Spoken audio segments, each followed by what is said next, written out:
And this contractor did not anticipate weather.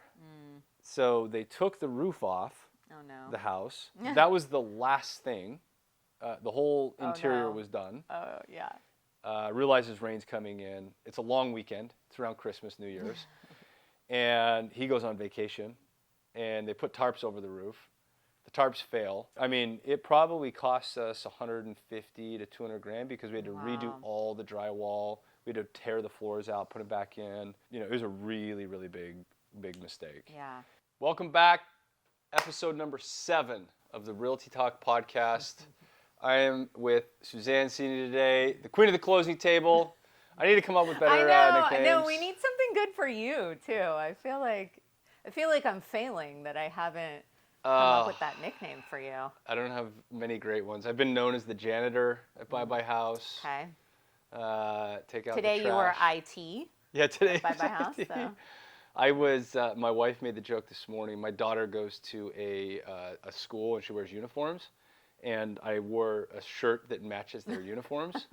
Every time I wear this shirt, she says, "Oh, are you going to school with Remy today?" Aww. And so I don't think she likes this shirt. Yeah, maybe we're gonna table that one. Excited to catch up though. We've got some really interesting content to discuss today. Yeah. And some unique topics, but I always feel like it's good just to check in and talk through, you know, current events, what's happened in the last week. I've really been interested, you know, we talked a lot about micro markets last week. What have you seen in the last week through the brokerage? You know, I think we're still seeing similar trends. I think what can be difficult too is the agents are having a little more of a tough time comping homes because things haven't been moving as quickly in certain markets. Yeah. So they're really having to go back quite a bit in order to actually find what they think the value of the home's going to be, and I think they're putting in a lot more work than just, you know, if there's a model match or something just sold 2 days ago, because things aren't moving as fast as they were before. You know, there's a little more of a question mark for what homes are selling for. So we're seeing that, and then I'd also say, and I know we'll talk about this in more detail in a future episode, but with the NAR changes, I think it's important just to touch on that. I think, you know, now we're coming to the point where we're actually starting to implement some of the new forms that have been released by CAR. And so there are some question marks around that as well. But some significant changes as far as transparency goes. And, you know, like I said, I know we'll talk about that more, but I think it's really important for the agents to have these candid conversations with their buyers now, which could feel a little more uncomfortable. But the industry is feeling that right now, and agents are kind of going through the motions of figuring out how they're going to navigate this new world to them.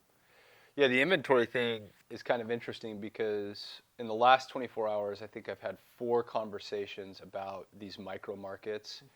And, you know, today we're in a meeting talking about inventory across the United States, specifically Florida. And, you know, this deal we were looking at, not for Bye Bye House, but, you know, for a different business, you know, we had 3 different average days on market. And, you know, from 3 different people. And, you know, as an investor, we're always so focused on, you know, duration and other things. You know, understanding how long it takes to sell something is a really critical data point. Right. I also think for agents, it's really critical to understand those average days on market. And so defining that is really complicated because you can look at the zip code level, you can look at the county level or the city level. You can look at the amount, the value of the property. There are so many factors that, and so many ways that you can skew that data. Yeah, this particular property we were talking about, by zip code had inventory of 30 days, by county had 165 days, and by city had 365 days of inventory. Oh my gosh, yeah. So it was in Florida, and so it's a really complicated issue. So that might also be making it difficult for agents to comp Yeah. you know, and have meaningful conversations with sellers or buyers. And, you know, I think we're feeling that too, depending on the market that it's in. Right. So. So we have been getting a lot of questions, and I think this is perfect for you to touch on because you know, people are interested in doing flips. I think everyone's kind of interested. There's a lot of glamour, it seems, you know, behind that, but there are also some other aspects that maybe aren't talked about as much. So I think the question that everyone is asking is like, what do I need to know, and what do I need to focus on? So In a flip, in a fix and flip or an fix and investment flip. strategy, yeah. Exactly. Yeah, so what we talked about was discussing, I guess from our vantage point or my vantage point, the top 3 mistakes that somebody could make in a fix and flip transaction. So if you're not familiar, or if this is the first time listening to the show, my name is Paul. I run a company called Buy Buy House. We're a single family value add investor. So we buy existing real estate, you know, single family homes. We work on it, make it pretty. We open up floor plans. You know, we try to appeal to a younger buyer on trend, and then we sell. Or in some scenarios, we'll hold and, you know, put a renter in. So that would be, you know, traditionally a fix and flip. And you know, we get a lot of input from people. Well, how do I get in, or how do I start, and what's the first one that I should do, and everything. So we felt like the top 3 mistakes would be, you know, useful to discuss. So we'll name those 3 real quick, and we'll dive into each one of them. So number 1 mistake, I think, that fix and flip investors, or if you're the local dentist in Des Moines and you're going to do your first transaction, it really is the house that you're purchasing. Right. So, you know, that's pretty vague. But when we look at an asset to go and purchase, there are hundreds of different characteristics that are important to us. Yeah, we were just talking about days on market and Yeah. yeah. That's one of them. I mean, I think, you know, what we try to look at is the existing structure. Right. If you have to add square footage or add an ADU to justify the return, then it's not a fix and flip transaction. That's a development transaction. Right. If your schools aren't great, if, you know, every other house in the neighborhood is also a dump, I mean, that could be a good thing or a bad thing. But I think it really comes down to defining your vision for that specific transaction. So when you look at a house, what are the characteristics of that house? Is it a Spanish-style home? If it is, then you need to lean into a Spanish-style home. Right. And if you're going to do that, then you need to justify your exit or your ARV, your after renovation value, based on Spanish-style homes. Right. And we run into this issue in Southern California all the time, where we'll look at a Tudor-style house that's surrounded by Spanish-style homes, and you're you're extrapolating what you actually think the exit price is going to be, because there's not a good example of a Tudor that's been fully renovated on trend. Right. If you try to take a Tudor and make it look Spanish, you know, it's really up in the air. I mean, it's a huge question mark, right? Right. So I think, you know, for the first one, the specific house that you're acquiring, it really comes down to the style of the home. Layout is a huge one. You know, adding a bathroom or adding a bedroom, if that's what you have to do to get to that right ARV, you know, making sure that you can actually do that. Right. With permits, or, you know, if it's even able to be done with the home. Right. Yeah, I mean, sometimes layouts just don't work. Right. To switch, you know, things up and add a bath or add a bedroom. And I hear that all the time. I mean, I talk to agents, you know, at a lot of different brokerages about a fix and flip transaction. They come to me and say, hey, I have this super simple, very easy one. In fact, this happened 2 days ago. Like, this is a layup, you know, just take it at list price. Yeah. And when I dug into it, it's like, well, area's great, house is really cool, but it's a 3-1. And it's 1,300 square feet. Where am I putting another bathroom? Yeah. And every comp you delivered me is a 3-2 or a 3-3. Right. This is a family neighborhood with perfect 9s and 10s for schools. Yeah. So it is a family that's going to be moving in. With one bathroom. That doesn't work. No. Right? Yeah. You know, we have a pretty it's not, we don't own it. So full disclosure, we're not getting paid by these people. But we use a tool called Casa. It's just an app you can download on your phone, and it allows either an agent or us to get a floor plan and a GLA in 60 seconds. So you walk through, you scan the property, and that really has been beneficial to us because that can answer some of those questions of how do we recalibrate the layout. A lot of older inventory, homes that are built in the 50s and 60s, which let's face it, like the vast majority of America, homes near the major cities in America were built during that era. Right. The style back then was, different than it is than what we are demanding now. Yeah. So a lot of closed off houses, you've got a kitchen that's maybe galley style and a formal dining room and a formal living room and then a formal family room and then beds and baths. And, right or wrong, HGTV in a fix and flip environment is putting out huge open concepts. Yeah.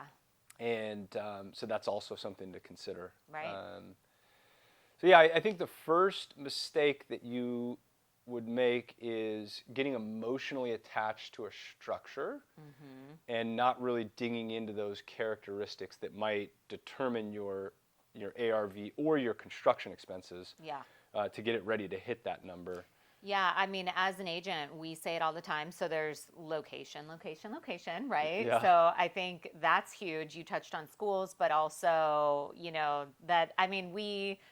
we talked about this recently where it's very possible that you can make this house perfect, but it really doesn't matter how perfect you make it because there's maybe some loud noise or it's something else is going on. So it's really important, and I think through the process, and because you guys have done so many, I think you've learned to be a little bit more picky than most, whereas I think that's to touch on just this one in particular, I think you have to think about all of the aspects.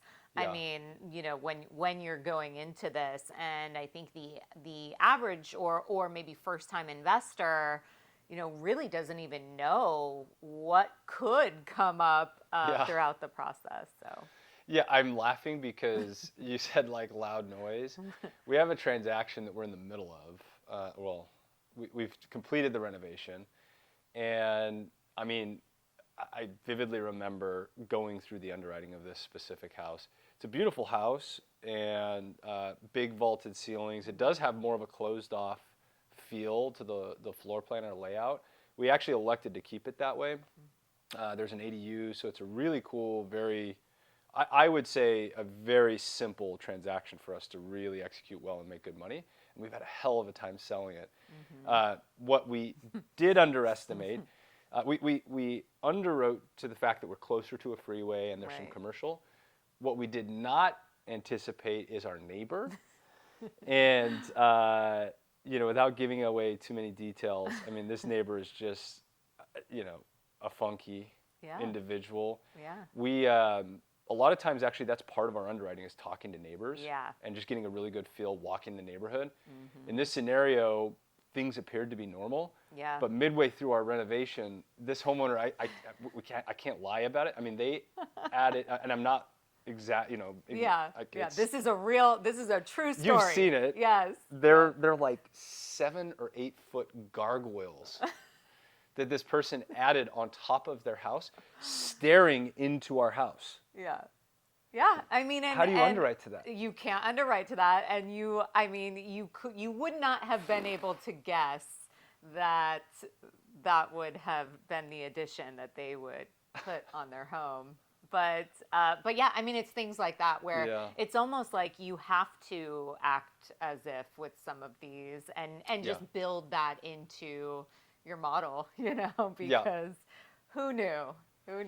Yeah, I mean, that's a good point. I mean, I guess one other point that I would make on that is, and I'll probably hit on this on all three, mistakes that people make, but give yourself time to do inspections because you really don't know what you're getting into until you understand all of the specifics, right? So we always order, sewer inspections and roof inspections, a general inspection, foundation inspections. Yeah.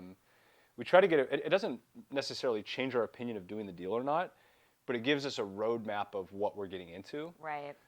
which is one of the future mistakes that people might make. But Yeah.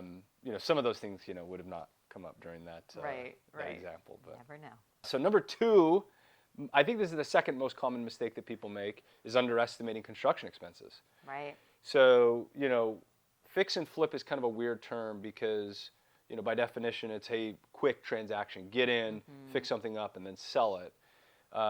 When you talk through that, what you're really saying is, hey, this is a good or less than good home in a good area. I'm going to recalibrate the layout, or I'm going to just put new cosmetics in, and that should provide value, and then someone's going to buy it at a premium. But understanding what that means from a construction standpoint and doing it right, I think is a critical mistake that a lot of people make, and we've made. I mean, we've gone into transactions where we have inspected everything. We think we have a really clear, good understanding of the way the home was built, and then when we start to get into demolition and go to execute our plan, we have surprises. Right. Right. Right. And that one, it's a common mistake that we see people make. Estimating your construction expenses correctly. I think it's actually pretty simple. During your contingency phase, if you have one of those on your purchase, it really is just having a great contractor that you trust to walk the property and give you a formal bid before you take off. Right. Because that formal bid, high, medium, or low, is going to be a benchmark for you to make a good investment decision. Right. And, that being said, contractors, I mean, let's call it what it is. It's an extremely low barrier of entry. I've heard some interesting statistics at a national level. Younger generations aren't very savvy. We have a lack of plumbers. We have a lack of skilled trades. And so we've seen those costs consistently going up on top of material increases. Right. And so increases are actually somewhat simple to solve for. The bigger issue is having a contractor that's actually available when they give you a bid to execute on a timeline. Right. What we see most, either borrowers, if we lend capital to people, or even in our internal business where we're fixing up and selling a property, the biggest issue we see there is that the contractor takes on too much work, and then they're unable to execute on time, Right. which then starts to hurt number three, which we'll talk about here in a second. But I think construction is not simple. Right. Like, you're actually going in and creating value. And so managing a project on budget. Yeah. There's a lot of moving parts, and like you said, things are they shouldn't pop up, right? Yeah. But sometimes they do. So. Yeah, I can give you another example of something that's really complicated to forecast. In a fix and flip transaction, obviously check in with your local municipalities and understand what kind of permitting requirements you might have. Right. We see a lot of investors that never pull permits, and then they're midway through construction and they run into issues. They Right. get red tagged and need a permit. One that would also be difficult to forecast, which we've experienced, is we will go and pull permits, we'll start construction, and then codes might change at the new year. So if you're Right. buying something and your permits haven't been approved and then the code changes, you might get stuck going back and doing a deeper scope of work than you initially anticipated. Yeah. On a deal recently, we had about $15,000 worth of electrical expenses that we didn't forecast because this city specifically required a code change. Wow. Yeah. And we would have never been able to do that. You can't. Yeah, and you can't. That's not really something that you would be able to forecast for. I guess, looking back, maybe that if you're going to be holding it a while, but you didn't know you were going to be holding it that long, right? No. So it's hard. Yeah, so I think we're talking about like the issues. I think the solution there, and what we've adopted in our business is that we will get a formal bid from not one but three contractors before we purchase a property, and then we'll always add a contingency from kind of the average. Right. If it's an area where we're a little more concerned or it's a heavy rehab, then we go above that average. We take the most expensive bid. We'll add a 10% contingency, and then and then we'll execute.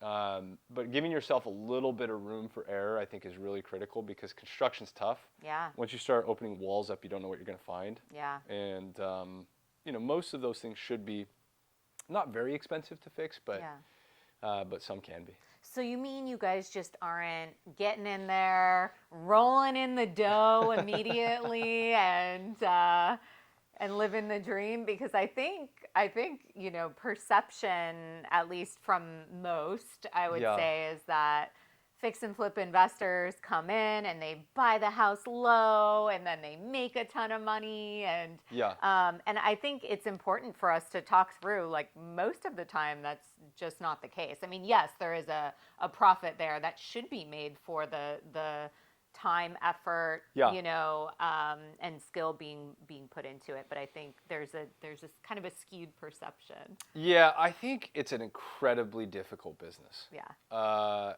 I mean, I guess my perspective, transparently, is you can do really well if you're small, meaning you don't have any infrastructure. If you're just a single person doing a transaction, maybe you do one a year. Yeah. I think you can do well. You can also lose money. Yeah. If you're scaling a business to do multiple transactions, it's incredibly expensive to build process in a way where you can handle more than one or two or three of these at a time. And, I can speak very transparently, like, it is not an easy business. Construction is really, really, really hard. If people aren't getting paid right on time, they're not going to go to work. Right.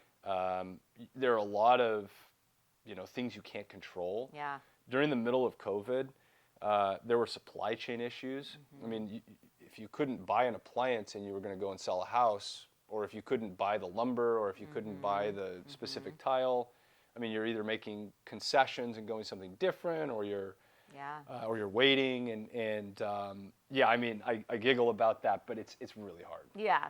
Oh, I think on an episode in the future, we're gonna have to talk about the squatter / break-in / I think all of those things are missed when someone's thinking about, oh, hey, I could just make a quick buck and turn this really quick. So, not to say that this is not a possibility, because obviously, I mean, we encourage it, and that's why we talk through these mistakes and opportunities. But it can be a great business. But I just think, it's probably not as easy as one might think. Yeah, I mean, I think there's a ton of things that have to go your way, right? Yeah. So, the three mistakes that we're going to talk about today have nothing to do with market. Right. And I think, if you look at the United States over the last 50, 60 years, there's these 7 to 10-year trends. And I've seen people make a ton of money just by being at the right place at the right time. And I've seen phenomenal investors lose their ass on deals they should have made money on. But the market, changed, right? Or the market turned, or interest rates went up, or, and that's not something you can necessarily control. Right. So just like any business, I think you have to get to a place where, you're not putting too much out. Like, the way I always explain it to our internal team is, if we have to have that one go a specific way, then it's not the right deal for us. Right. We need to be in a position where, we have enough deal flow. If one goes better than expected and one goes way worse than expected, it's not the end of the world. We keep powering forward. Moving on. Yeah. And I think that's really, if you spend time in our office, what you'll hear me say every day is construction timeline, construction budget. Those are the things that really determine if your business is going to be successful long term. Right. Because you're going to have some deals that are just not great, and you're going to have phenomenal deals. I mean, we've had deals that we purchased, renovated, and we've made 10 times what we thought we were going to, because the market was just good. Yeah, better. And that's not, we didn't do anything that well. Like, we just kind of got lucky. Yeah. But yeah, I mean, that's. Well, that probably brings us to the third point. Yeah, I mean, I think the third one is actually pretty simple. It's just duration. So. Number one is the actual physical asset that you're purchasing, all the characteristics. Number two is your construction budget. Number three is the time. So, there are two types of investors out there. There are people that just put cash in and don't have any sort of leverage, which is a great business. It can be. Obviously, if you are a all cash investor, you don't have a loan, so you're not going to have interest expenses and closing costs like upfront fees or points on the loan or things like that. The number of transactions you can probably do are limited. If you're all cash, then the duration is only important based on the market. That's an overstatement. I mean, obviously, the faster you get in and out of a deal, the better your return on equity will be. Right. And so, but if you're using leverage, it actually becomes even more critical because the faster you get the dollars back and put them into another transaction, the better your long-term business model will be.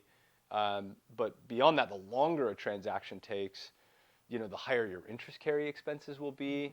And depending on who your lender is, you're going to have extension fees. I mean, most fix and flip private lenders or hard money lenders out there will give you a 1-year loan, and then or maybe 2 years, and then they'll extend it. But that's another half a point or a point, There's depending a on cost the person. to that, yeah.